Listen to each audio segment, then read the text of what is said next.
ප්‍රධාන ෆ්ලෑෂර් කොටේ අපි වෙසක් කුඩුව ඇතුලේ තියලා එතකොට යාළුවනේ මෙතනදී මම නිව්ට්‍රල් දෙකක් බෝවන් සුබම සුබ දවසක් මගේ යාළුවෝ හැමෝටම ඉතින් යාළුවනේ ඔන්න මම මීට කලින් වීඩියෝස් දෙකකින් කතා කරා මෙන්න මේ කැරකෙන වෙසක් කුඩුවකට විදුවේ ලබා දෙන්නේ කොහොමද කියන එක ඉතින් යාළුවනේ ඒක වීඩියෝස් දෙකක් මගින් ප්‍රධාන ක්‍රම දෙකක් යටතේ කතා කරලා අවසන් කරා ඉතින් යාළුවනේ මේකේ පළවෙනි ක්‍රමය තමයි මෙන්න මේ වෙසක් කුඩුව සඳහා මම යොදාගෙන තියෙන්නේ ඉතින් යාළුවනේ මේක ටිකක් පරණ වෙසක් කුඩුවක් මම ඔයාලට මේක පෙන්වන්න ඕන හින්දා තමයි අද මේ වීඩියෝ එක මේක හරහා කරන්නේ ඉතින් යාළුවෝ ඔයාලට මම කිව්වා ප්‍රධාන ෆ්ලෑෂර් කොටේ අපි වෙසක් කුඩුව ඇතුලේ තියලා ඒ වගේම අපේ අනු ෆ්ලෑෂර් කොටයත් වෙසක් කුඩුව ඇතුලේ තියලා කොහොමද රටාවක් නිර්මාණය කරගන්නේ කියලා ඉතින් යාළුවනේ ඉතින් ඒක නිර්මාණය කරගත්ත විදිහ තමයි ඔයාලට මෙන්න මේ දැන් දකින්න තියෙන්නේ මෙතනදී යාළුවනේ මෙන්න මේ විදිහට තියෙනවා ප්‍රධාන තහඩුපටි තුනක් ඉතින් මෙන්න මේ ප්‍රධාන තහඩුපටි තුනේ තමයි නිව්ට්‍රල් එක සහ පේස් එක මෙන්න මේ විදිහට නිර්මාණය කරගෙන තියෙන්නේ. එතකොට යාළුවනේ මෙතනදී මම නිව්ට්‍රල් දෙකක් මෙන්න මේ විදිහට නිර්මාණය කරගත්තා. මොකද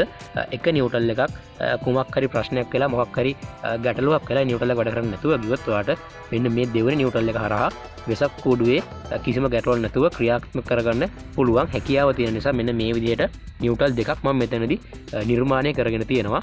ඊට පස්සේ මෙන්න මේ විදිහට ඔයාලට මම මේ කියලා දුන්න විදිහට මෙන්න මේ රටා නිර්මාණය කරගෙන තියෙනවා.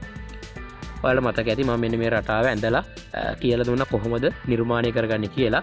ඉතින් ඔන්න ඔය විදිහට තමයි ප්‍රධාන ෆ්ලෑෂර් කොටේ වෙසක් කුඩුව ඇතුලේ තියලා නිර්මාණය කරගෙන තියෙන්නේ. ඊට පස්සේ අපි යන් මෙන්න මේ අනු ෆ්ලෑෂර් කොටේකට. ඉතින් මම ඔයාලට කිව්වා මෙතනදී වෙන්නේ මෙන්න මේ විදිහට තහඩු කෙලින්ම නිර්මාණය කරගන්න එකක් විතරයි.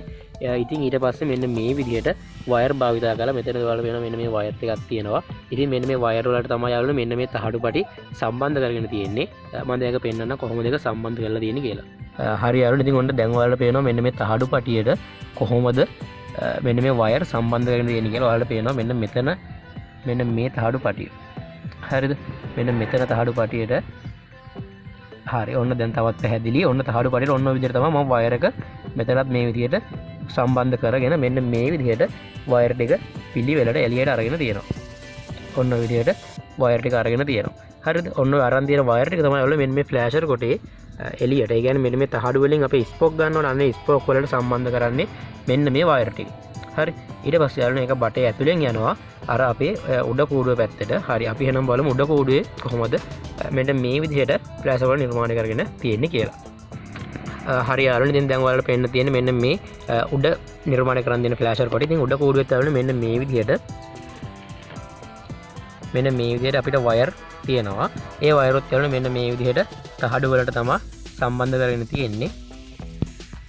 ඔන්න ඔය විදිහට තහඩු වලට තමයි මෙන්න මේ වයරු සම්බන්ධ කරගෙන තියෙන්නේ. හරි. ඉතින් ඔන්න ඔය විදිහට තමයි දෙපැත්තට කරගෙන වෙසක් කෝඩුවක ෆ්ලෑෂර් කොටේ ඇතුලේ තියලා අපි වයර් ටික නිර්මාණය කරගන්න. එතකොට ඔයාලට දැන් පේනවා මෙන්න මෙතන මෙන්න මේ තහඩුව පිච්චිලා වගේ තියෙනවා. ඉතින් යාළුවනේ මෙන්න මෙතන වල මෙන්න මේ ඉරක් වගේ තියෙනවා. අන්න ඉර ගිහිල්ලා තියෙන යාළුවනේ මේකේ මම කිව්වා ස්පෝක් කම්බි වදිනවා කියලා මෙන්න මේ විදිහට.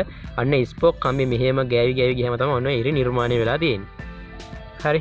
ඉතින් ඔන්න විදිහට තමයි දෙපැත්තට කරගෙන වෙසක් කෝඩුවකට විදුලිය ලබා දෙන පළමු ක්‍රමය වෙන ෆ්ලෑෂර් කොටේ වෙසක් කෝඩුව ඇතුළම තියලා රටාව නිර්මාණය කරන විදිහට මෙන්න මේ විදිහට තමයි වයරින් එක නිර්මාණය වෙන්නේ.